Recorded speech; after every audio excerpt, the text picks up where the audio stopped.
কিছুদিন পূর্বে আপনাদেরকে দেখিয়েছিলাম এখানে আমি ঢেঁড়স গাছ লাগাবো।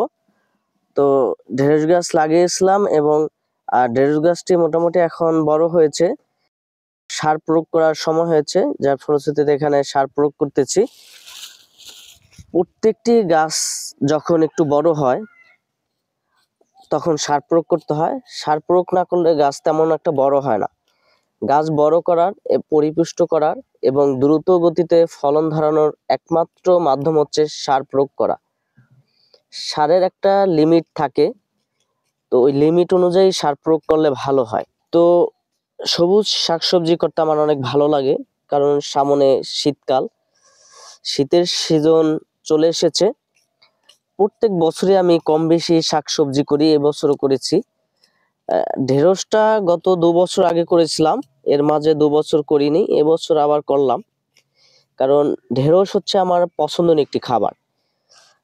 ঢেঁড়সের ব্যাপক চাহিদা রয়েছে বাংলাদেশে এবং বাজারও মোটামুটি ভালো চাহিদা রয়েছে। চাহিদা অনুযায়ী ঢেঁড়সের তেমন একটা যোগান নেই আমাদের বাংলাদেশে, এবং প্রত্যেকটি ফ্যামিলিতে ঢেঁড়সের প্রয়োজন রয়েছে। ঢেঁড়স সবুজ উদ্ভিদদের মধ্যে অন্যতম একটি উদ্ভিদ। যেভাবে আমি ঢেঁড়স গাছ লাগিয়েছি মোটামুটি ভালো অঙ্কুর হয়েছে, আশা রাখি ভালো ফলন হবে। ভালো ফলনের জন্য প্রয়োজন ভালো পরিচর্যা। ভালো পরিচর্যা করার সবসময় চেষ্টা করে থাকি। যদি আমার পরিবারের চাহিদা পূরণ করার পরে অবশিষ্ট থাকে, সেটাকে আমি বাজারে বিক্রি করতে পারবো, যার ফলশ্রুতিতে আমি পরিচর্যাটা একটু ভালোভাবেই করে থাকি। সব সময় পরিচর্যা ভালোভাবে করা দরকার।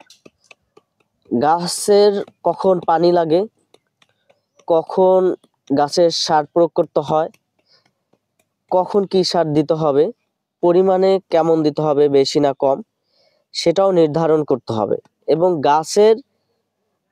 গাছের যে মূল জায়গা, সেখানে সার প্রয়োগ না করে ভালো, একটু দ্রুত সার প্রয়োগ করা ভালো।